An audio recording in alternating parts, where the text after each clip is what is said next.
Welcome to the SNOOT podcast. Shannon and I are two high school English teachers, and we're going to be talking about David Foster Wallace's essay published in his 2006 Consider the Lobster collection of essays, Authority and American Usage, which talks primarily about grammar and how grammar functions in society and what it kind of means to the individual and the collective. I don't know if it was published before 2006. I know this was probably published. Oh, like this specific essay? But it was around that time period that this came out. And I thought we would start by confessing some SNOOT-like tendencies we may have had when we first learned grammar. A SNOOT is, let's see, I can't even remember what it is. I always forget. Syntax nudniks of our time. Mm-hmm. This is the SNOOT definition, which translation, maybe grammar Nazi would be a good way of describing what a SNOOT is. David Foster Wallace himself is a self-proclaimed SNOOT or confessed SNOOT. And I would say I first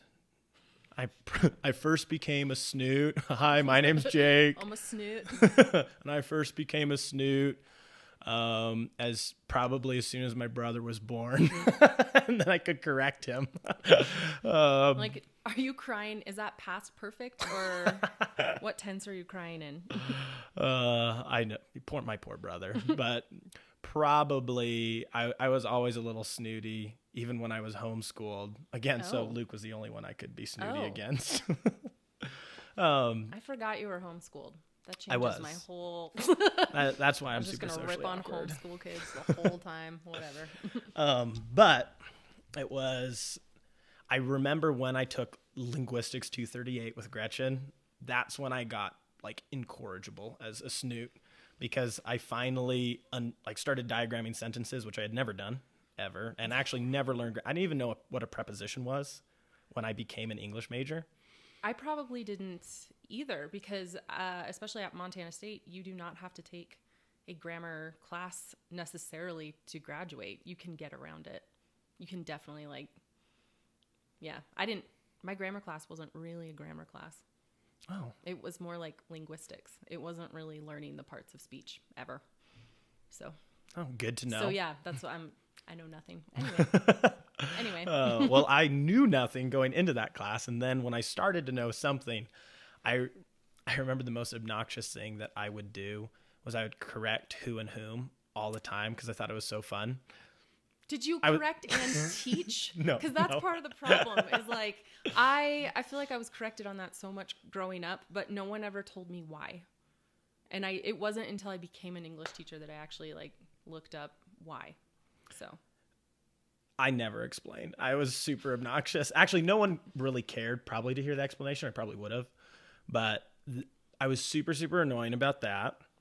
And I kind of thought I had to be because I was like, oh, no, I'm an English teacher. So, I need to be pinky up. Mm-hmm.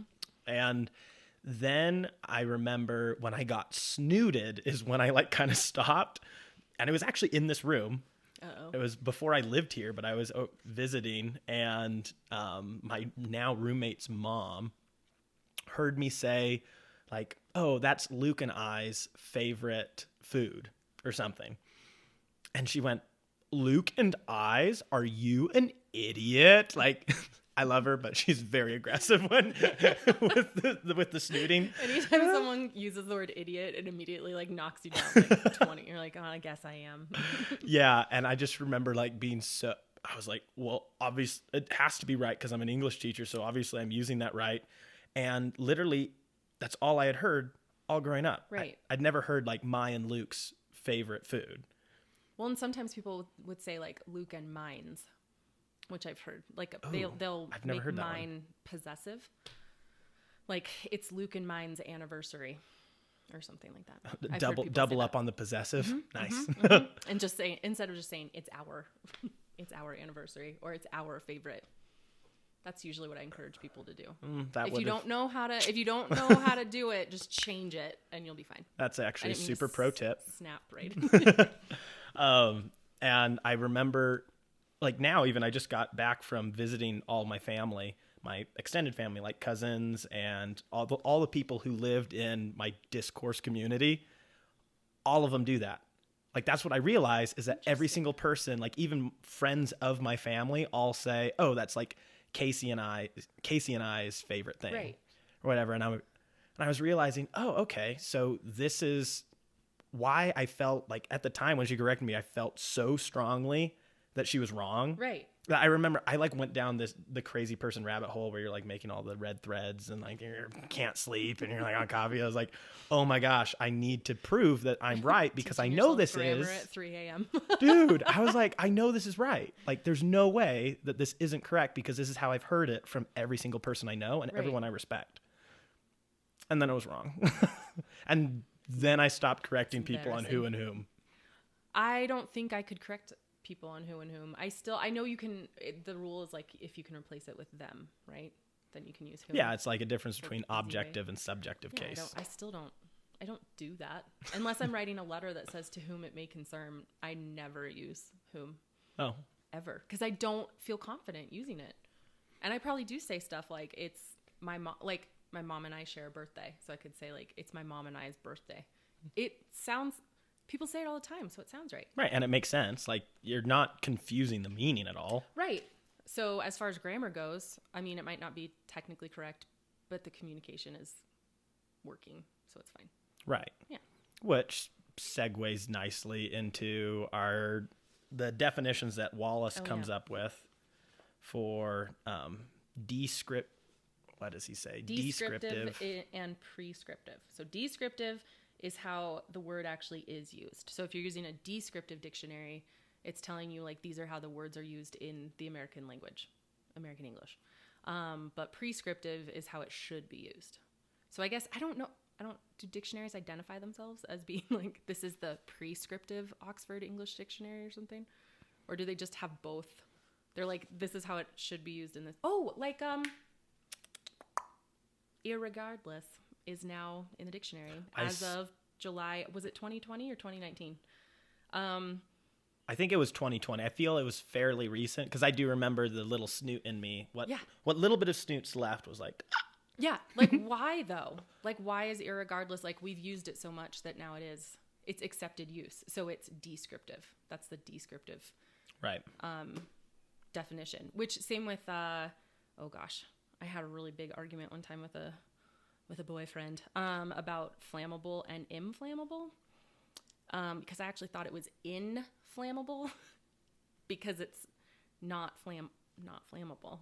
I thought the word was inflammable. He's like, no, it's inflammable, and it just means flammable. And I was like, so flammable and inflammable mean the same thing? And he's like, yeah. And I was like, there's no way that can be right. And I had to look it up, and I felt really stupid. So he won the argument, but I won the relationship. So it's fine. Actually, okay, so I'm going to tell you my embarrassing story. Because I do have some things that I'm a jerk about, which is adverbs. Which are adverbs. I just did my thing. So when people say drive safe or drive careful, I always put a "ly" at the end, and I'm a huge jerk about it, especially one of my brothers-in-law. Now I'm questioning. Oh, this is going to be a terrible podcast. I'm going to feel the same way. You're like, you got to be so careful. I have a brother-in-law who is a pilot, and everyone will be like, oh, fly safe, Aaron. And I'm like, fly safely. Because you're describing a verb, aren't you? Use an adverb. And then also with subject-verb agreement. And I don't remember the year it came out. We're going to say late 90s. Backstreet Boys have a song. And in the song, they say, I don't care if he buys you nice things. Does his gifts come from the heart? And even then, I remember thinking that wasn't right. And probably because in whatever grade I was in, we were talking about subject-verb agreement. And I was like, I don't know, does they? Like, I was such a jerk about it. And luckily, my sister liked Backstreet Boys and I liked NSYNC, and they never made any grammar mistakes. And yet... do you want to know my embarrassing story now? Yes. Okay, so I was filling out my paperwork to like graduate and the classes that I'm going to take next fall. And you might have heard me talking about this with the Megans when class was starting the other day. Okay, so Susan Colleen is teaching eco-criticism. and I put eroticism on my form. And I turned that shit in. No one has said anything to me. Gretchen didn't say anything. Allison's my chair. She didn't say anything. And I was like, is that something that our mind just like, they look similar? Obviously, Grammarly, I'm filling out the form, and Grammarly wasn't like, oh, that's not what you meant to say, because eroticism is a word. But Susan Colleen is not teaching a class on eroticism. It's eco-criticism. But like spelling errors, that's my thing. For someone that I feel like I can't really be harsh on grammar and spelling. Well, because I make mistakes constantly. So. And that's not a terrible mistake. I mean, trees are like super hot. I literally thought the class was going to be on I don't know about literature. You. But yeah, I mean, ferns turn me on. Yeah, so. I mean, I just figured it'd be like the transformation of Twilight into 50 Shades, and that would be like the whole semester. Anyway. Now you use Grammarly? Yes, because it installed on my, listen, I didn't know. I have 3 laptops. All of them belong to my school district. And I can download Grammarly. My students can't. But it's really interesting. Now, how's that fair? I don't know. It's blocked for them. What? Which is so dumb, because I am not a grammar expert. I cannot teach my kids everything that they need to know about grammar. So I encourage them to use Grammarly. They can use a free version that like you just have it up and running while you're working, but it can't be added onto Chrome. It's blocked by our district. But I can do it. I can also open incognito windows, and they can't. Okay, now that one makes sense. So I'm like shopping on Amazon, and just kidding. I'm kidding. But yeah, I use Grammarly all the time, and actually I've become a little dependent on it this year, which is bad because it's actually made me make some huge mistakes. Especially like if I'm emailing a parent and I'm trying to sound very, very formal, Grammarly overcorrects, and it will like make these suggestions that just make me sound like I'm giving some type of presidential address. And really all I need to do would be is like, hey Barb, like, hey, we communicated earlier, blah, blah, blah. Like it's a very casual email, and it tries to make me sound super professional all the time, and I kind of hate it. But I don't know. I mean, every time I play any type of YouTube video in class is a Grammarly ad. That's for interesting. Every single thing. So I was like, might as well add. Like, well, I think that's interesting because, you know, David Foster Wallace also talks somewhat about how, I mean, that's the authority part of authority in American usage. Like, that's interesting that the person who might be the prescriptivist in class has access to that resource, right, and the others are barred from the people that probably resource. Need it the most and would like it, because Grammarly, one good thing I like about Grammarly is that it explains the mistake that you made. It will say like overusage of a comma, which I think especially for as far as punctuation goes, when you're trying to teach grammar and punctuation to high school kids, they either overuse commas or they never use commas. So I like that it kind of gives like a little mini lesson while they're working, but I guess I can't rely on Grammarly to teach my students how to write. Dang it. Anyway, well, so wait, would you consider yourself more of a prescriptive or a descriptive teacher then when it comes to grammar? Well,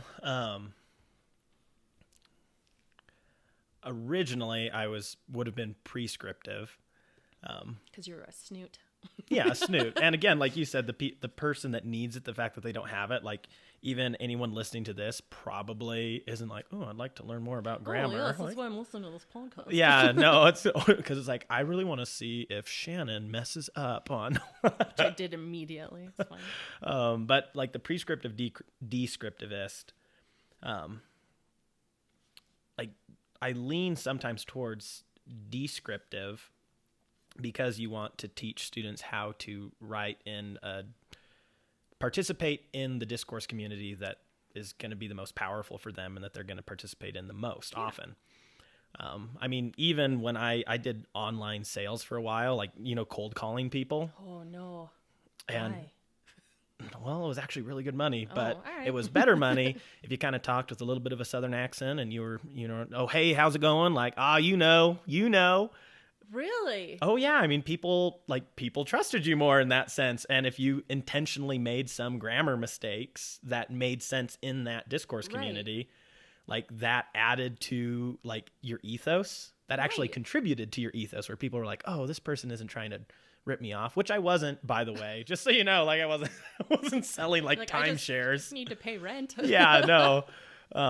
But it actually contributed to the ethos rather than took away from it. But on the flip side of that, when I was the writing tutor for the athletics department at MSU, there were a lot of African American students who wrote in what's the word that he uses for it? We have standard written English. SWE was his acronym. Oh yeah.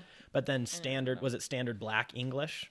I think it may have just been SBA. Well, and that's when we were talking about like political correctness and stuff. I feel like growing up in the 90s, people just called it Ebonics, which now I think is a little pejorative, but oh, really? But it's still, I think it's also one of those things that if a white person is like, "Oh, that's Ebonics," like it sounds super hateful because they're trying to like knock it. But it is definitely, I mean, there are different dialects of American English, so. Yeah, I mean, literally when an African American student would be writing like ask you a question, it would be axe, Yeah. and they'd spell it AXE. But again, that was, I mean, it was the same with being like, oh, that's Luke and I's favorite thing. Yeah. Like it was the exact same thing where when I was explaining that in standard written English in this discourse community at the college. Like if you're writing an academic paper for a professor that's going to grade you based on your command of English as you write it out, you kind of have to code switch.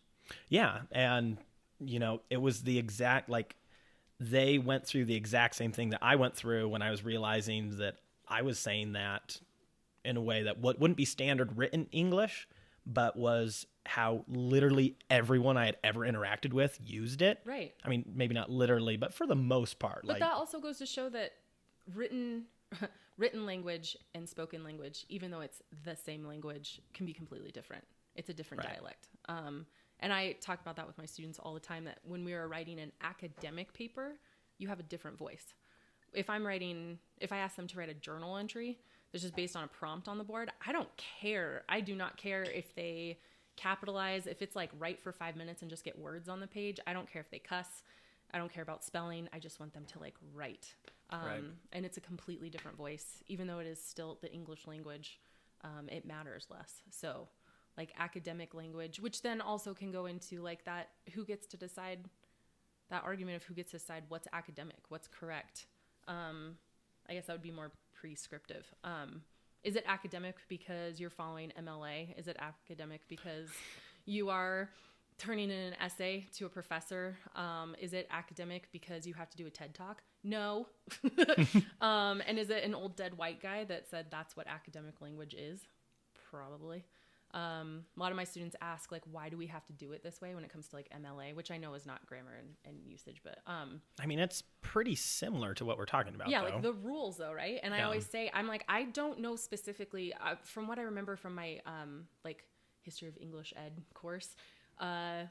Wasn't it like a bunch of old white guys that were like, this is what will be taught in an English class? Like there were like 9 or 12 old white dudes or something that were like, yes, we'll call this class English or something. Like the curriculum will mostly study like literature, Shakespeare, blah, blah, blah. And it was like a bunch of old white dudes that were educated. And that's probably also whoever the first modern language association was made up of, was probably a bunch of old white guys that were highly educated. So those rules are based on what they consider to be proper grammar, proper usage, proper setup of an essay. Right. And it's rather self-sustaining. Like that's another thing that Wallace brings up is that, so, I mean, for one, I find the need to write in this way because I've been taught to write in this way. And it actually was a bit of a heavy lift to get to this point where I was like, oh my gosh, man, I had to code switch, as you said, quite a bit in order to be able to write academically. And now I feel the need to not only write academically myself, but teach other people how to write academically. Right. Because for one, that's also what makes what you're doing valuable. Like if you want to look at it from a monetary perspective, like thinking of even Bitcoin right now. Bitcoin is valuable only as much, I know, right? But Bitcoin's only as valuable in as much as people believe it to have value. Like as people believe it to be a legitimate repository of value. The same thing is true of language, or specifically academic language, it only holds value in as much as people believe it to. Right. And therefore, we're almost selling, like as academics, we're almost selling this to people and trying to get people to buy into, hey, this is how you write with intelligence. Right. This is how you know someone can be taken seriously. We are selling it. We're selling it to our students. Yeah. Like, this is how you have to write, at least in high school. And if you go on to college, you will continue to write in this voice. You are part of this academic discourse community, and you have to spell ask ASK. Yeah. Because that's what we do on paper. Now, if you're giving a summary of your essay to me in person, I don't care. Right. Because it's spoken language now, not written language. Which actually, well, I told you I was incredibly tired when I read this. But I can't remember if he actually makes like a huge distinction between written and spoken language as far as like how that changes. Because that's a whole other... Right, and I don't think he does. I mean, I could be wrong, but if he does, it's not a significant part of this essay. Yeah. I think the significant distinction he makes is the descriptivist versus prescriptivist. And I feel like we maybe should clarify. SWE is standard written English, or what you might call academic English. Yeah. When we talk about discourse communities, that's the group that you communicate with the most. And when we talk about code switching, when we talk about code switching, it's that ability to suddenly selling stuff to people like a good old boy. Yeah. Ooh, I want to go back to that. I think it's really interesting that you realize that. So was that only if you picked up that the person on the other end of the line was Southern?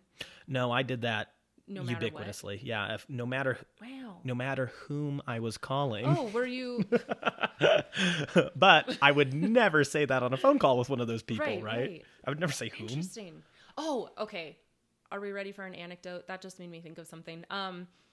When I lived in Missouri, when I went to college there, I went home with my roommate quite a bit, and for all the holidays, because I wasn't going to fly back to Montana for like Easter weekend. That's expensive. So one weekend when I went home with her for Easter, I went to like 4 Easters because we had to go to all her families and all of her boyfriends' families.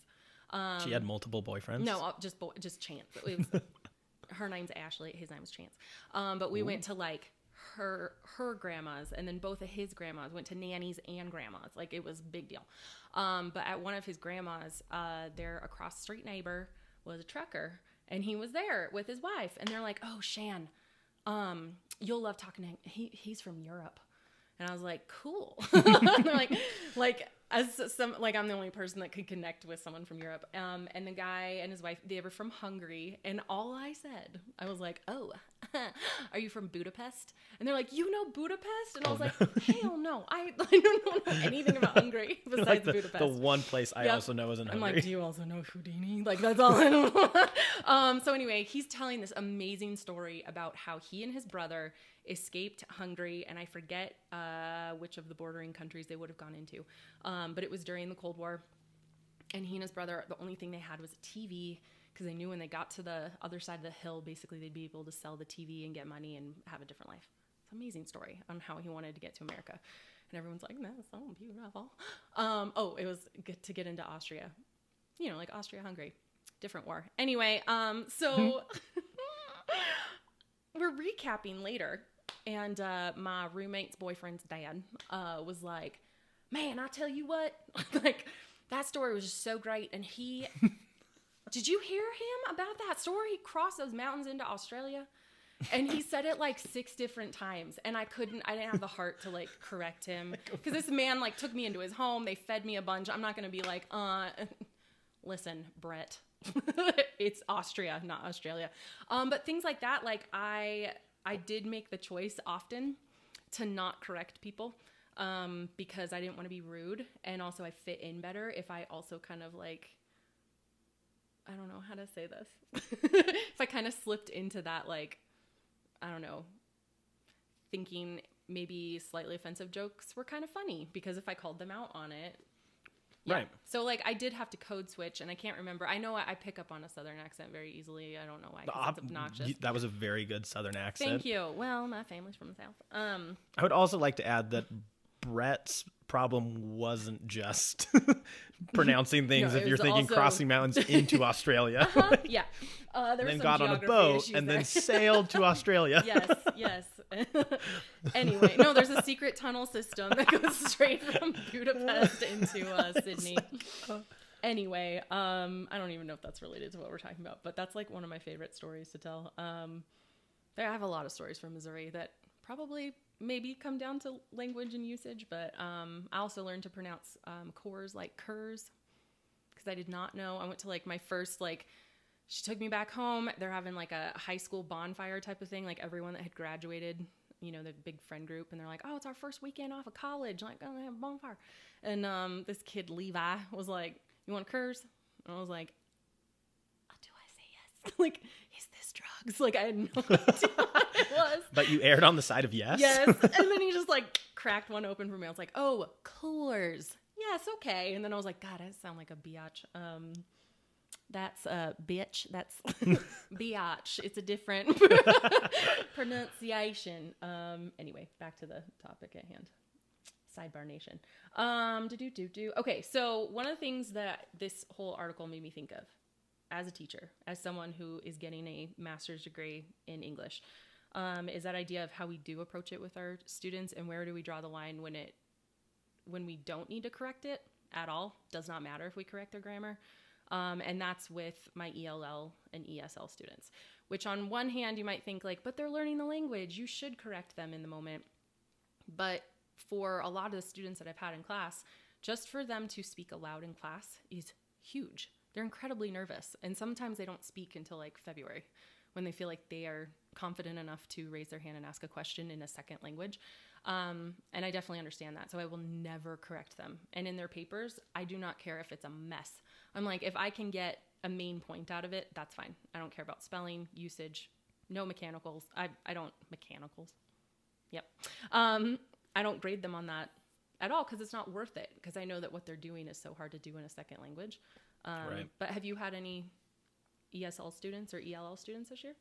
I mean, I've been a student trying to learn Spanish for a number of years now. And how's that going? If you were to, I just think about, because I also taught ESL students, exchange students at MSU. I was also a writing tutor for some of those students. And like wicked smart students taking engineering, like pulling out in their engineering classes, pulling out like a 4.0 while being an athlete at MSU. Dang. But then their RIT grade was like, you know, they were not doing well in RIT at all, like RIT 101. And so that was my primary purpose, was to sit down with those students and help talk through that stuff. And I just remember being so frustrated with the fact that this person sitting across from me was wildly intelligent. Okay, what was I saying? I said... like hyper-intelligent. Yes, this hyper-intelligent human sitting across from me, when writing was... And they spoke super well, too. And when writing, that they didn't come across as intelligent and could have been looked down on super hard. It bothered me because I was thinking, oh my gosh, how long would it take me... Like, I thought about how long it takes to sound smart in this language. Like, in our case, into college, when we're taking these classes, and, you know, it's like, it takes a long time to get a hold of the academic language. Yeah. And then thinking, like, oh my gosh, if I were to start from square one and do this in Spanish, like, one, like, how can I be funny? Like, without just people laughing at me because I sound silly. Right.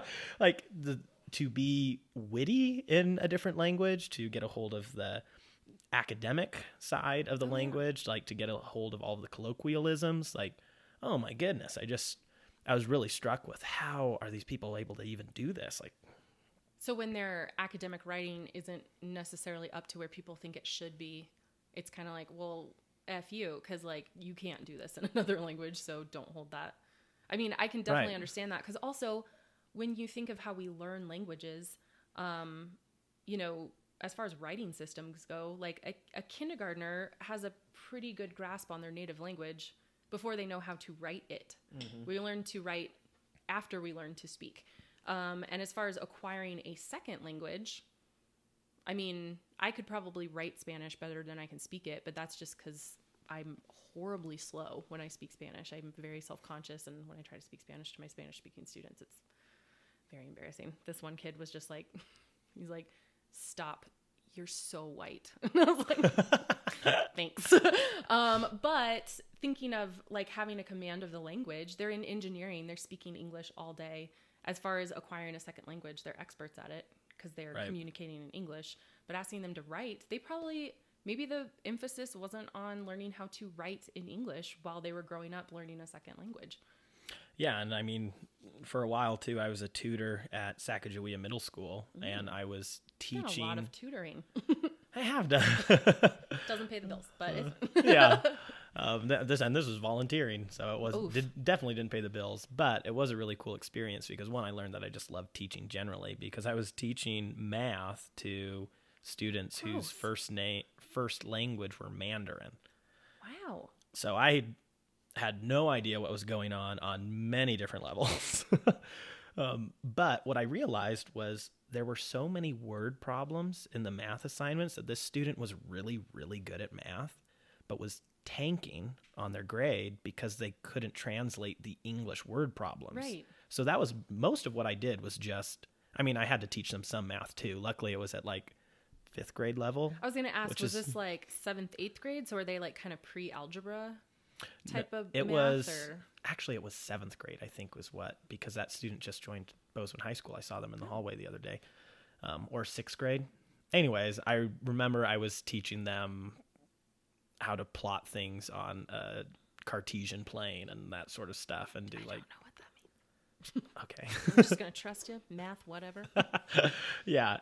Anyways, I did realize that was a huge barrier to the student learning, was just that it wasn't actually evaluating their ability in math. It was evaluating their English ability before it evaluated the math. Right. Which also, that's such a barrier on, I didn't even think about that as far as one's command of the English language goes and reading skills. Now that we know so much more about how there are probably way more students that have dyslexia than we ever thought, because it's like, once we actually start testing for it, turns out a lot of people have, on a scale of 1 to 10, any type of reading disability.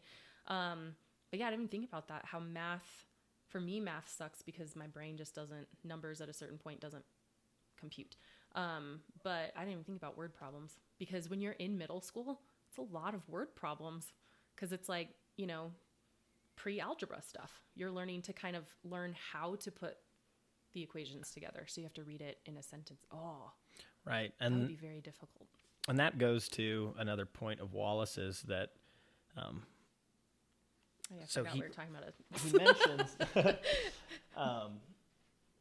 I want to talk on page 96. There's something, I mean, there's so much in this essay. I don't want to give it away, but I really enjoyed this essay. Wait, on 96, all I have is, I circled the page number and wrote lol, lol, lol, lol, lol on the side. I think this is about where my annotations got a little loopy. It's in that second paragraph. He says, when I say or write something, there are actually a whole lot of different things I am communicating. The propositional content, i.e. the verbal information I'm trying to convey, is only one part of it. Another part is stuff about me, the communicator. Everyone knows this. It's a function of the fact that there are so many different well-formed ways to say the same basic thing, from I was attacked by a bear to goddamn bear tried to kill me to that ursine juggernaut did essay to sup upon my person, and so on. Add the Saussurean/Chomskyan consideration that many grammatically ill-formed sentences can also get to the propositional content across. Bear attacked Tonto. Tonto heap scared. And the number of subliminal options we're scanning/sorting/interpreting as we communicate with one another, it goes transfinite very quickly. And I had a basic understanding of this. I remember having some sort of epiphany, if you want to call it that, when I was in high school, like sophomore year or something. I had recently started reading very academic works of literature and had started into some things that were about criticism, and particularly when I took literary theory. I remember reading Jacques Derrida of Grammatology. And gross. Yeah, to this day, it's the hardest thing I've ever read in my entire life. I'm just like, oh my goodness, this is so hard. And what frustrated me was Derrida originally wrote in French, I believe, of grammatology was in French. Sounds right. And Jacques Derrida. Sounds yeah, French. Jacques. Yep. I don't know a lot about him. I just pretend I do. Like, oh, yes, I've read. Yeah, deconstructionist. That's about like anybody knows about him. But I remember being like, okay, so this was translated out of French into English, and I'm sure it was dense in French, but it's translated from French into English, and I still don't understand it. Right. So who was the audience you were translating this for? That would actually be whom. But to whom was this addressed? But what it got to as well, and the thing that I was realizing towards the end of high school, was I was starting to think that academic language was inherently dishonest.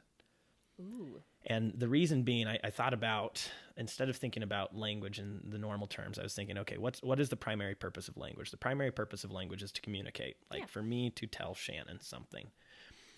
And this originally came from my religious background, where I was trying to identify, like, well, so what's the thing with white lies? What if you're not really telling a lie? Is it still dishonest? Like, that was how I first thought about this, was going like, okay, so if I'm skirting around the truth, am I being dishonest? Am I lying? Does God look down and think that I'm lying? By omission type of thing? Yeah. But then that original thought kind of blossomed into thinking, okay, what about academic language? What about when I'm talking to people that I know that I'm smarter than, quotation marks, and I just bully them with my command of language? Like, I mean, I'm guilty of doing that, where you just kind of bully someone over by saying, trust me because I sound smarter than you. That's like 90% of internet comments on anything. My gosh, it's all people fixing grammar, basically saying you have no argument because you dropped a phrase or something like that. Oh, yeah. Ethos done. Someone could have like 3 whole paragraphs in a Facebook comment. Yep. And then you're like, asterisk, your, mic drop. Yeah. Done. And that could have taken them 10 minutes to type out and be like, gosh, I hope this sounds right. And then we're like, you have a spelling error, you idiot. And then you're done. So. Yeah. And so where Wallace is talking about what are you actually trying to communicate, what I realized was you're not actually really, one, you're being dishonest because I don't want you to understand me. Like, that's the thing. Like, sometimes I don't want you to be invited into the discourse. I want to actually bar you from it. And really what I'm communicating to you is not the content of my language. I'm communicating to you that I'm better than you. Right. That's what I'm trying to say, but I'm being dishonest about it instead of just being upfront. Gatekeeping without saying you can't sit with us. You're writing it in such a way, like the bear. Thou shalt not sup with me and my compatriots. Yeah. Oh gosh, I never even really thought about that. That the nature of academic language and being, I'm gonna say like overly grammatic instead of dramatic, like, can actually be a barrier for people to be able to understand you because you don't want them to. Yeah, I think the vast majority of people don't actually want someone to understand what they're saying, or you don't actually have anything important to say, but you still want to communicate that you're intelligent. Like, right. So you're going to say it. Wallace has, is it page 90? He has his sidebars. He does in his... Speaking of gatekeeping, though, this is more a reflection on Wallace's writing style, but I think, and we talked about this in class as well, about how, I think Emery brought that up, that he doesn't need you to, like, play along with him.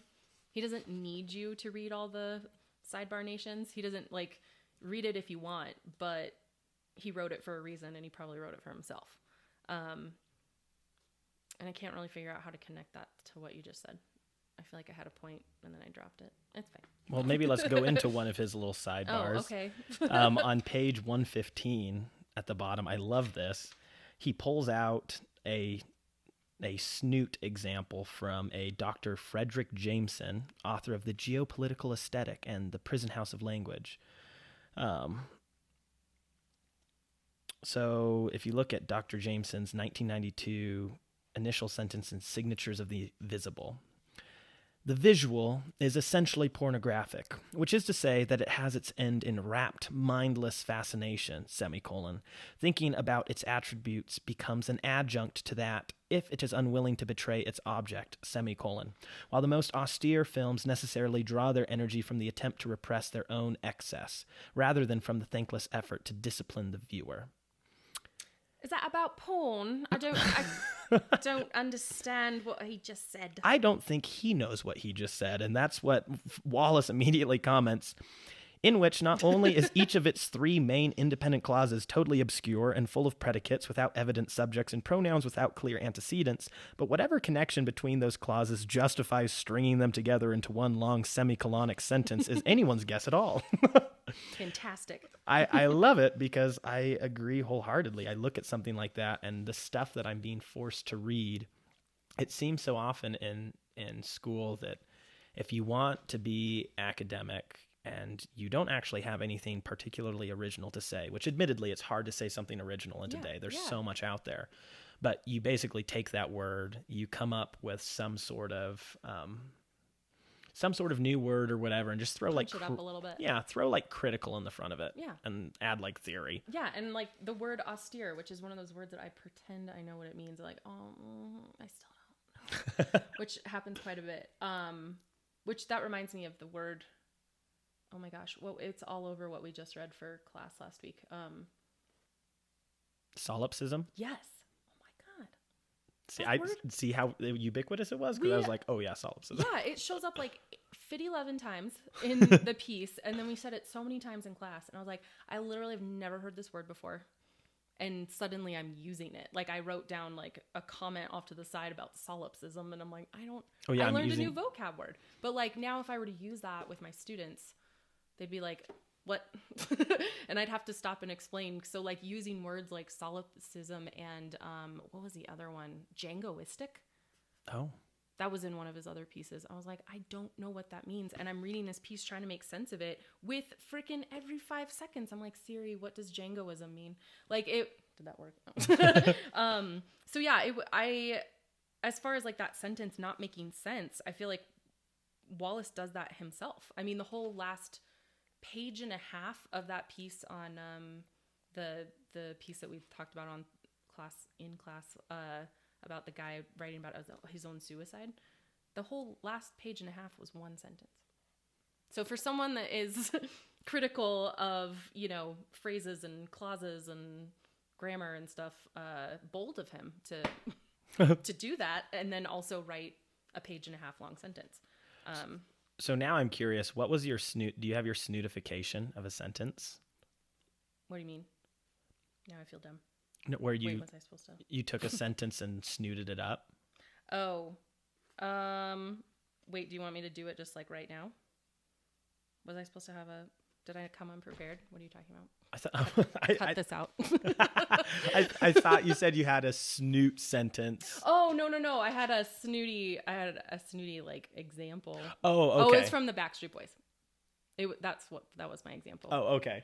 Just how but I didn't make it more grammatically correct. I just complain about how it wasn't grammatically correct. I don't know. Do you? I stole 2 snooty things from, I think it was Abigail Adams and Captain Barbossa from Pirates of the Caribbean. Wait a minute. Abigail Adams. Is this like in her letter to Thomas Jefferson to remember the women or whatever that famous quote? Remember the ladies? Yeah. Nice. Yeah, nicely done. No, I just like smashed these together and it reads, so this is a snootification of something. Ocular demonstration would evinceth that the adjudicator's digital manipulation indicates a disinclination to acquiesce your request. Gross. What would you say that means? I'm looking, wait, ocular? You said ocular, right? Mm-hmm. Can you hear that one more time? Ocular demonstration would evinceth that the adjudicator's digital manipulation indicates a disinclination to acquiesce your request. Something about looking at something and I'm not going to do what you want me to do? Yeah, basically. I mean, I think I took the sentence, you can see that the judge is giving you a thumbs down. Oh. But again, wow. like, what am I actually communicating there? Am I really wanting to communicate to you No. that the judge is giving you the thumbs down? I'm like, eyes, ocular, I don't know, root words. What? So obviously the thing Full that I'm body trying to sweat. communicate is I'm smart because Yeah. I can command these words. But we all do this to some respect because we also don't just say like, judge, say no. I mean, we don't, like we don't do, like, I think it's Kevin, Say no. Kevin, in the TV series The Office, who's like, why say lot word yeah. when few word do trick? Yeah. Like, Have you seen the theory that actually Kevin is like a genius and he doesn't even need to work at the paper company? Because he's like a math whiz. There's like this whole well, fan apparently theory. Kevin and I have the same taste in music because Spotify matched us up as Wait, like the actor? yes, like celebrities that you have the wow. same taste in music with. I had like a 99% match with Kevin. So Is now that there's a a Spotify playlist that's premium Jake feature? and Kevin is what it's called, or Oh my gosh. whatever his actual name is. Are there any songs in your playlist about like chili? English chili? That's one of my things that's ever happened on television. I'm pretty sure that we started the fire. Oh yeah. Or we didn't start the fire. Yeah. Ryan started the fire. Yeah, that's on there. Gosh, speaking of words, that song, I tried to memorize that song and It's the End of the World as We Know It. Ooh. And I did succeed in memorizing all the words to American Pie. I used to be really obsessed with lyrics. But as far as like songs and knowing what they mean, I feel like songwriters don't try to punch things up. They don't try to sound overly academic because they want people to understand and relate to their songs. So then, you get really simple lyrics that you're just like, oh, that changed my life. And all they say was like, I hurt today. And you're like, me too. It was like red light. Yeah. Stop light. I can't listen to that song. I can't take it seriously because I read way too into it on BuzzFeed and like the whole triangle, the love triangle. Whatever. I wrote something down that, okay. As far as like communicating and being overly academic or trying to like gatekeep and sound important and educated. There were a lot of things that our past president said that were like embarrassing. And we're like, dude, you're like the leader of the free world. Would you please not speak like that? Covfefe. But also when you look back at Bush Jr., he said, oh, my boyfriend's calling me. He said nuclear for like a solid 8 years in front of the whole damn world. He said nuclear. And it's like, that's embarrassing. My chemistry teacher in high school said nuclear. And I remember being in chemistry and I was like, isn't it nuclear? Like, that's a snoot for me. Like, that was something as far as pronunciation goes. And I was like, I can't believe, I'm like 17. I don't know anything about politics. And I'm like, I can't believe our president sounds nuclear. Like, whatever. But there are things like that depending on what position you're in, if you want to sound academic, whether you're helping someone edit a paper or you are the leader of the free world, like you have to be very careful with the way you communicate because you don't want to sound like a dumbass in front of literally the entire world. So, I mean, I'm sure there are some people that would, that sentence that you just translated to sound snooty, would probably try to overcorrect more often than not. So they do sound more academic than maybe they are. Or whoever the speech writers are do try to overcorrect to make it, I don't know. I keep saying punch it up, but that's because that's like a phrase. I'll tell my kids to like zhuzh up their sentences. And I'm like, what's zhuzh? I'm like, have you seen My Big Fat Greek Wedding? Like zhuzh up the hair. Yeah, I'm thinking of like, as far as David Foster Wallace goes, if he had seen Trump's presidency, what he would think of the speeches that he gave and the way that he was communicating. Right. But what's interesting is like I think with Bush and Trump, both of them that, like I was saying earlier, the way I phrased it earlier, contributed to their ethos rather than took away from it. Like it was, he's so anti-establishment. Right. Look at the way he talks. It's like, it's the language of the people. I mean, even that was an appeal of Mark Twain in like there are the no 1860s, rules. Right? When he was first writing. And so what I look at with that too is,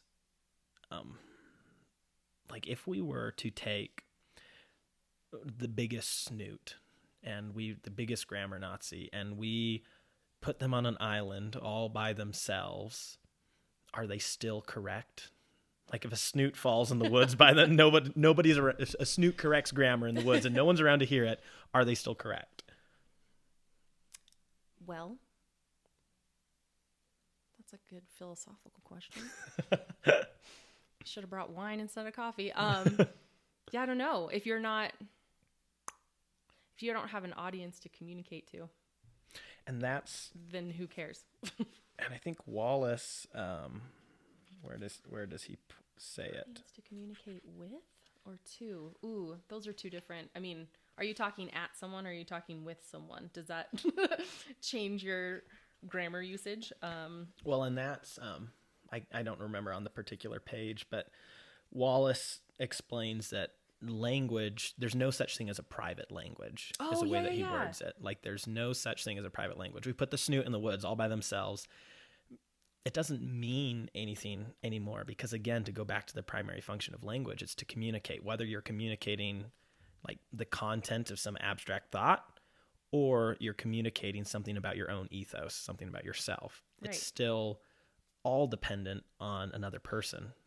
Which is why maybe descriptive is maybe do have a better point than a prescriptivist, because if they're more focused on the function of the language and how it gets the communication across, it's more important than maybe its original use. So when you have a word like irregardless, even though irregardless is not really a word, it is though. Now it is because we use it. So if someone were on an island by themselves and they said the word irregardless and there was no one there to correct them, it's a word. It's fine. Well, and that's where I think of like Plato's mimesis, and I think Wallace might actually talk about something being mimetic in his essay. But I think about, well, it's that idea that there's like a real, and then there's what we see in front of us, and then it's in his chapter 10 of his Republic where he makes the connection. Then, like, for instance, there's a real chair which exists somewhere up in the ether, like the perfect idea of a chair. And then there's the chair we actually have. And then if you were to write about that chair, it's a representation of a representation. So it's faulty and broken, and throw it out. And I think that with the prescriptivists and descriptivists, you have prescriptivists who almost see language as being like the real and existing up here. But then the descriptivists also understand that, well, there's something actually in front of you that, while it may not adhere to the real, it may not adhere to what's your perfect conception of language, it's what works. It's like utilitarianism versus, I don't know what the... Non-utilitarianism. If we both agree that's a word, then it is. Yeah. Actually, I've been playing around with that with putting in or non or un in front of words to see if it still makes sense. Like she was nonplussed. She was in-plussed. She was D-plussed. Like when you look at all of those, oh my gosh, what even do we call those? Neologisms? No, like the actual, like the, not like the root, like the little chunk that will always go at the beginning of the word. A suffix or prefix? Prefix. Thank you. Good Lord. When we look at all the prefixes that mean the same thing of canceling something out, why can't we use them interchangeably? Why can't you say I was unplussed or nonplussed or deplussed?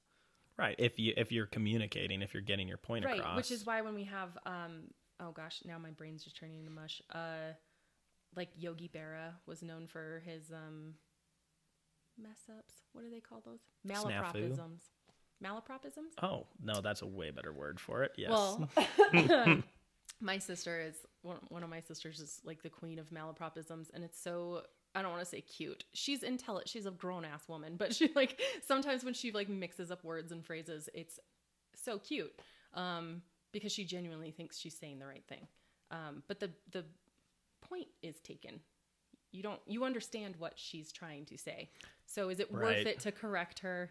I remember this big family joke that she thought, oh man, do you remember when like everything was diet and fat free and whatever? Hidden Valley Ranch had a version of light dressing, and it was light done right. Ooh. And she was like, can you pass the Donay right? Like she thought it was like some fancy whatever. It's become a family joke for like going on 20 years now. But little things like that where, Right. again, if no one's going to correct you or if no one cares enough to correct you, like, is it that prescriptive up in the clouds? Is it the ideal that lives up here? Like, who gives a shit, basically, if you're getting your point across? At what point is it then destructive to someone's sense of self-worth to Right. sit there and correct their grammar? Like, if it's someone that says, can I ask you a question? You know exactly what they mean. Don't be a dick type of thing. Right. But there are people who be like, excuse me. It's ask. Right. And on the flip side of that, the descriptivist would, like, they do act as if they're so scientific in the way that they accumulate all of this data. Yeah. But really, if you were to be a true full-on, like, there's nothing scientific about it. I mean, who's the person who's collecting all of the data? Right. And They're just like recording conversations. yeah, who's the people group? Like, unless you can literally listen in on every single conversation in the entire United States, which actually probably is happening right now, but that's a different conversation.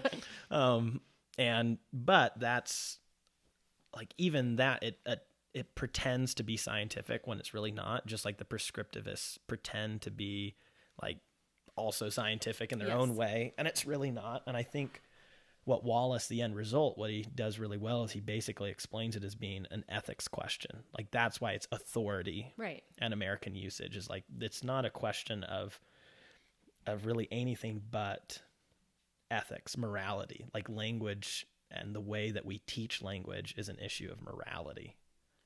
Which that actually just made me think of a paper I just graded from one of my kids. He didn't mean to put this as it was there were some editing issues. But essentially one of his thesis statement came down to that morality is tied to race. I know that's not what he meant, but I was like, oh no. I was like, no. I know you didn't mean to write like this, like white supremacist manifesto for your paper. Like, please, I know this isn't what you meant.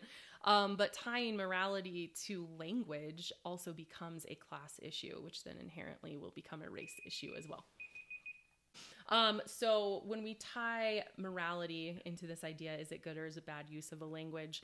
And we tie it to things like, how well can you write academic English?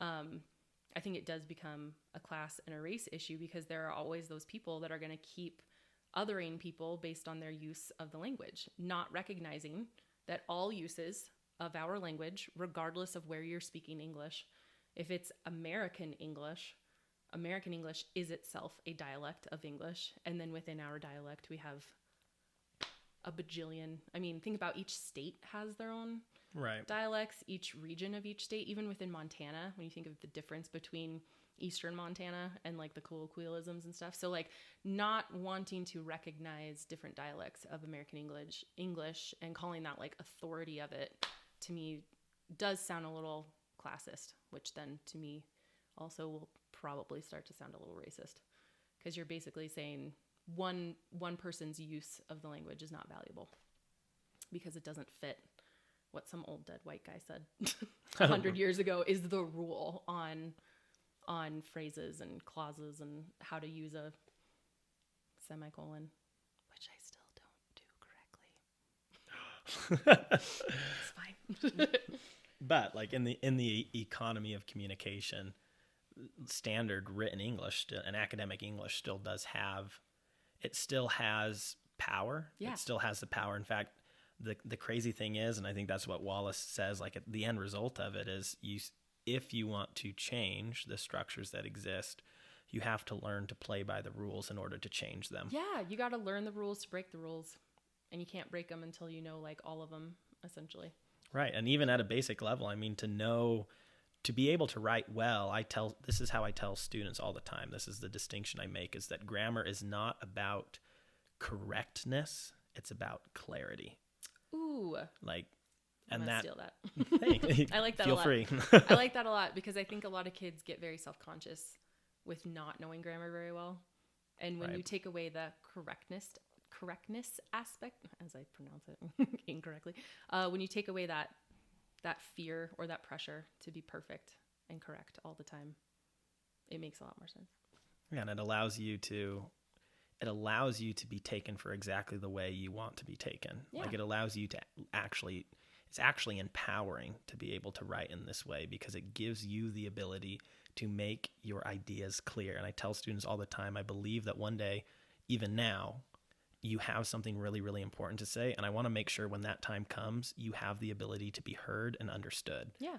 And in order to be understood, we have to be clear in these ways. And a perfect example was Thursday in class, we were peer editing papers. And it's my least favorite days. I know. And I had one little bit, anyways, I had one student who was getting just a little bit snooty, I don't want to be unfair to this student, but they were trying to be helpful. But they were reading through a student's paper who really had no punctuation. And so they were just blasting through it and making the student whose paper they were reading sound kind of dumb. Aww. And they were just blasting through it to communicate like, hey, this is how it's read when there's no punctuation. And I just saw like every paragraph they went through, this student just getting like shrinking. And it was breaking my heart. And so I intervened and I pulled up the paper and I was like, can I try reading this for a second?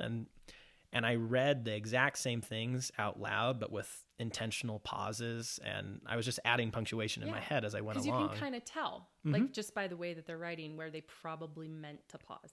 Right. And I get done and that student's sitting up straighter and is like, wow, that sounded so good. Like, and was thinking, did I really write that?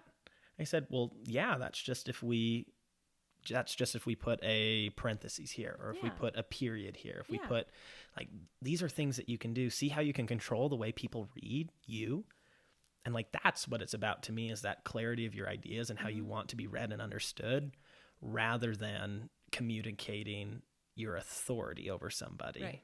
Well, and also if you focus on, especially like in an English class, or if our students do go on to college and have to write bigger, longer papers with like a huge thesis that they have to prove that they understand their own research, if you can write something in academic English, odds are you can get your message across to all the different dialects.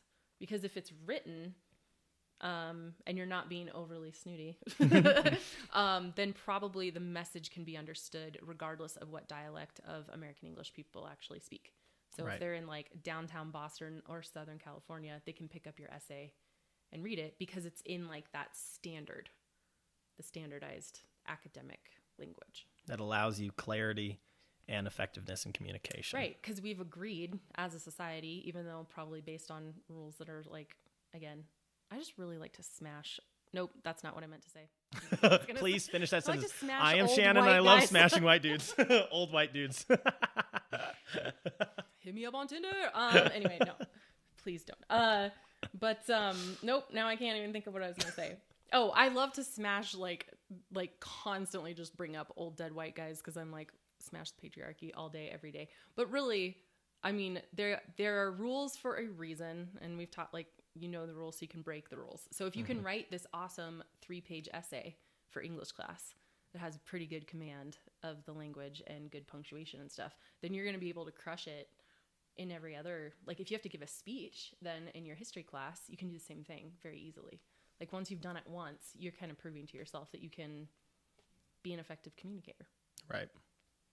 Which is like what it's all about. Whether you're in a forest by yourself or you're Taylor Swift writing, award-winning music just by saying like, my heart hurts. I mean, either way, you get your point across. Right. I actually just talked about that with a bunch of sophomores talking about Shakespearean English. I'm like, it's not super hard to understand what he was saying because, there's a bunch of tricks to like just invert the sentence or just look for the verb and you'll figure it out. But I was like, please keep in mind, Shakespeare was not like some super snotty genius that was like, I'm here to confuse my audiences. He was writing in a dialect that he understood because that's how he spoke. So it'd be like, if you wrote something, if you were to write a play in sophomore English way of communicating. And then we went back to the year 1650, 1580, whatever, and tried to do a play in front of Shakespeare, he'd probably be like, what? I don't quite understand this. I kind of understand it. I don't quite understand it. Because it all comes down to like colloquialisms. So I'm like, this is not academic. Shakespeare's not academic.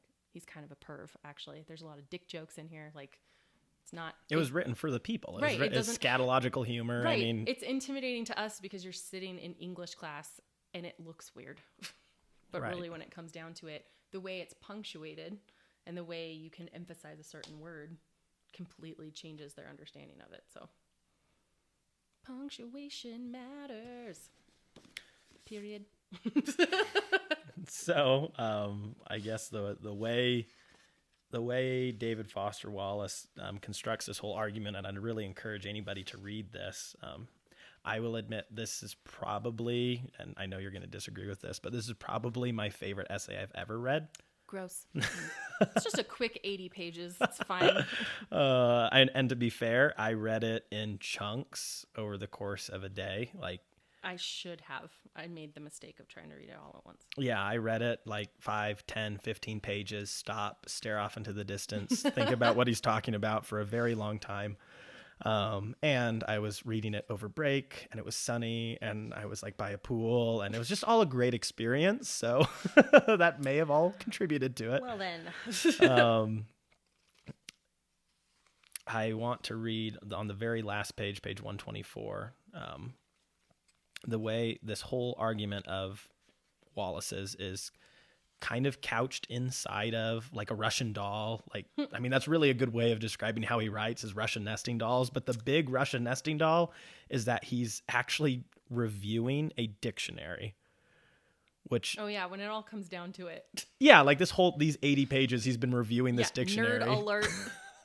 What? Who does that? Yeah, who reads? And I'm having a hard time believing, but he's pulling out specific examples of words and how they were defined. So part of me actually believes he read the entire dictionary. I mean, we know he had some. Yeah. Anyways, we'll just leave that lie. I'm definitely probably never going to read an entire dictionary in my life or review one. That's like some Rory Gilmore shit. No one does that. Rory Gilmore. Nice. But his very last paragraph there is he ends his review of this dictionary in saying, probably the most ingenious and attractive thing about his dictionary's ethical appeal, though, is Garner's scrupulousness about considering the reader's own hopes and fears and reasons for caring enough about usage to bother with something like ADMAO, which is his acronym for this dictionary's name, at all. These reasons, as Garner makes clear, tend to derive from a reader's concern about his or her own linguistic authority and rhetorical persona, an ability to convince an audience that he or she cares. Again and again, Garner frames his prescriptions in rhetorical terms. To the writer or speaker for whom credibility is important, it's a good idea to avoid distracting any readers or listeners. Whatever you do, if you use data in a context in which its number becomes known, you'll bother some of your readers. A dictionary of modern America's usage's real thesis, in other words, is that the purposes of the expert authority and the purposes of the lay reader are identical and identically rhetorical, which I submit is about as democratic these days as you're going to get. Mic drop. I like that. Which also then makes that, just reading that last part out loud makes the little Latin thing at the beginning kind of make more sense. Who'd you say Augustine was? St. Augustine, I believe he was a philosopher who published the Confessions. Not Usher. So St. Usher said, these are my confessions. Diligate. No, that sounds like gillyweed. It's Harry Potter. Diligate et quod vis fac, which means love and do what you will, which I guess reading that last paragraph, it doesn't matter if you're the expert or the lay person. If you're using the language the way you want to and you're intending to communicate, you're doing it right. Rightly.